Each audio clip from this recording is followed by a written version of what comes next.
Salam dostlar, Azərbaycan Premyer Liqasında özünü yaxşı tərəfdən göstərə bilməyən, böyük ümidlərlə gətirilən, amma həmin o ümidləri doğrultmayan futbolçulardan danışacağıq.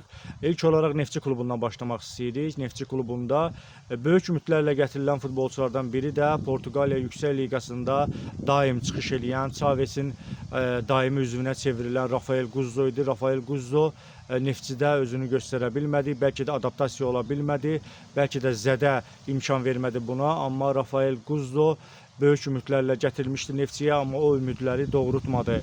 Digər ikinci bir futbolçu Robert Bauer'di. Bauer Werder'də, Nürnbergdə çıxışları ilə yadda qalıb və Almaniya çempionatında uğurlu karyerası olan Bauer Neftçiyə böyük ümidlərlə gətirilmişdi. Hətta müdafiənin dirəyi olacağı bildirilirdi, amma Bayerdə Neftçidə özünü doğrulda bilmədi və Neftçinin müdafiəsinin zəifləməsində də bir nömrə Bayerin yaxşı çıxış etməməsidir.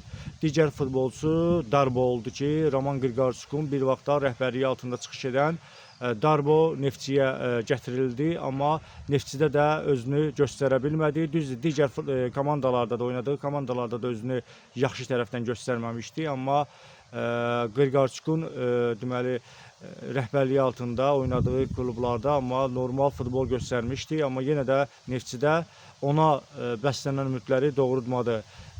Yerlilərdən Ramil Şeydayev Neftçidə yenə də o futbolçu böyük ümidlərlə gətirilmiş, çünki bir vaxtlar Qarabağda əsas heyətin futbolçusu idi, hətta bombardirlərdən biri idi, amma Neftçidə heç cür özünü göstərə bilmədi, Neftçidə o potensialını aça bilmədi. Bəzən Grigorçukun qalmaqallarında da hətta iştirak etdi, kapitan sarğısı qalmaqalında və heç cür yəni özünü Neftçidə göstərə bilmədi.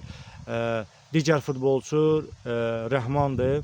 Rəhman Hacıyev də bu mövsüm Neftçinin əsas heyətinə düşə bilmədi, özünü yaxşı tərəfdən göstərə bilmədi. Bəzən zədə, bəzən də formadan uzaq olması, yəni Neftçidə onun bəslənən ümidləri doğrultmadı.